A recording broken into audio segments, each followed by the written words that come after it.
শীতকালে গাছের পাতার মতো নাকি চুল পড়ে যায়, সেটা কি আদৌ সত্যি, নাকি এটা আমাদের শুধুমাত্র একটা প্রবাদ? সত্যি আদৌ আদৌ চুল পড়ে না, বা গাছের পাতা পড়লেও চুল পড়ে না?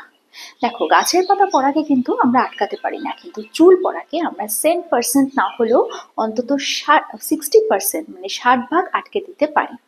হে guys, good afternoon, welcome to my channel. কেমন আছো তোমরা সবাই? আশা করছি সবাই ভালো আছো, আর তোমাদের ভালোবাসায় আমি তো সবসময় ভালো থাকি। তো আজকে একটা নতুন ব্রালেটের ওপরে আমি পরে চলে এসেছি, এরকম একটা শাড়ি। এই শাড়িটা তো তোমরা সবাই দেখেছো, বাট এরকম ব্রালেটের ওপরে পরতে বোধহয় আমাকে দেখোনি।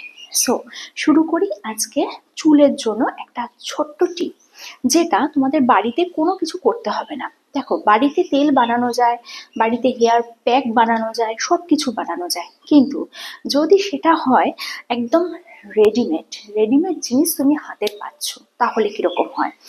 আর সেটা দিয়ে যদি তোমার চুল পড়াও বন্ধ হয়ে যায়। আজকাল ব্যস্ত জীবনে কারোর অত সময় থাকে না যে তেলটা বানিয়ে রাখবে, বা যদি বানিয়েও রাখো তাহলেও সেই তেলটার প্রিজার্ভেশন থাকে না। সো যে কারণে কি হয়, যে তেলটা যখন তুমি ইউজ করছো না, সেটা বেশি দিন হয়ে গেলেও যতই ফ্রিজে রাখো না কেন, তেলটা দিয়ে একটা বাজে স্মেল বেরোয়। সো সেই কারণে আমরা চাই সবসময় রেডিমেড জিনিস, এবং সেটা যেন একটা ভালো কোম্পানির হয়। আবারও বলি যে সব কোম্পানি বা সব তেল সবার জন্য নয়, স্যুট করে না, কিন্তু কিছু জিনিস আছে যেটার উপর চোখ বন্ধ করে ভরসা করা যায়, বিশ্বাস করা যায়। তো আজকে আমি সেরকমই একটা প্রোডাক্ট নিয়ে তোমাদের সাথে শেয়ার করতে চলেছি, একটা প্রোডাক্ট যেটা আমি ইউজ করেছি, এবং ইউজ করে কিন্তু আমি খুব উপকার পেয়েছি। আমার দেখো, একটু সামনে থেকে দেখাই, আমার এই পোর্শনে না একদম দেখো, চুল দেখো কত ছোট ছোট চুল বেরিয়েছে, দেখেছো? আমার এখানে একদম চুল উঠে গেছিল, মানে বেশ কিছুদিন আগে, কয়েক মাস আগেই দেখো। দেখছো এই চুলগুলো, বেবি হেয়ার যেগুলো, ওগুলো কিন্তু তোমার পুরো ক্লিপ পর্যন্ত যায় না, এরকম ছোটই থাকে। সো কিছুদিন আগে পর্যন্ত আমার চুল একদম উঠে গেছিলো, এবং শীতে এরকম চওড়া হয়ে গেছিলো। যখন দেখছো এখন শীতে কিন্তু অনেক শুরু আছে। আরেকটা কথা বলে রাখি, চুল ওঠাটা কিন্তু খুব স্বাভাবিক, কিন্তু নতুন চুল আসছে কিনা সেটা কিন্তু লক্ষ্য আমাদেরই রাখতে হবে। যে আমার কটা 50টা 100টা 200টা চুল পড়ছে, সেটা কিন্তু স্বাভাবিক। মানে আমার যদি সারাদিনে 100টা চুল পড়ে সেটা স্বাভাবিক, বা কারোর তার থেকে একটু বেশিও পড়তে পারে।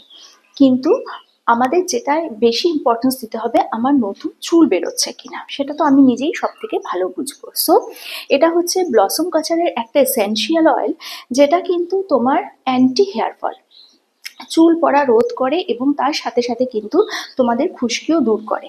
আর ব্লসম কাচারের জিনিস আলাদা করে বলবার কিছু নেই, একটা ব্র্যান্ড নেম। এর এনার সম্পর্কে যত বলা যাবে ততই কম। পিম্পল প্রন স্কিন থেকে শুরু করে চুলের সমস্যা সব কিছুতেই অনবদ্য সমাধান একমাত্র ব্লসম কাচার। তো এই যে তেলটা আছে, যে কোনো দোকানে, কসমেটিক্সের দোকানে যদি গিয়ে বলো ব্লসম কাচারের অ্যান্টি হেয়ার ফল, তারা কিন্তু সাথে সাথে দিয়ে দেবে। এটা কিন্তু একটা এসেনশিয়াল অয়েল। এটা তোমরা যে কোনো হেয়ার প্যাকের সাথে, হেয়ার মাস্কের সাথে, বা আমরা যে হেয়ার স্মুথনিংয়ের মাস্ক অনেকে ইউজ করো, তো সেই হেয়ার স্মুথনিংয়ের মাস্কের সাথেও যদি তোমরা এই তেলটা 4 থেকে 5 ফোঁটা, জাস্ট 4 থেকে 5 ফোঁটা ইউজ করতে পারো, এটা কিন্তু অসাধারণ উপকার পাবে এই তেলটা। এবং 4 থেকে 5 ফোঁটা ইউজ করবে, তার বেশি নয়। হ্যাঁ, চুলের লেন্থ যদি বেশি হয়, আমার যেমন শোল্ডার লেন্থ পর্যন্ত আমি এই ফোঁটাই ইউজ করি।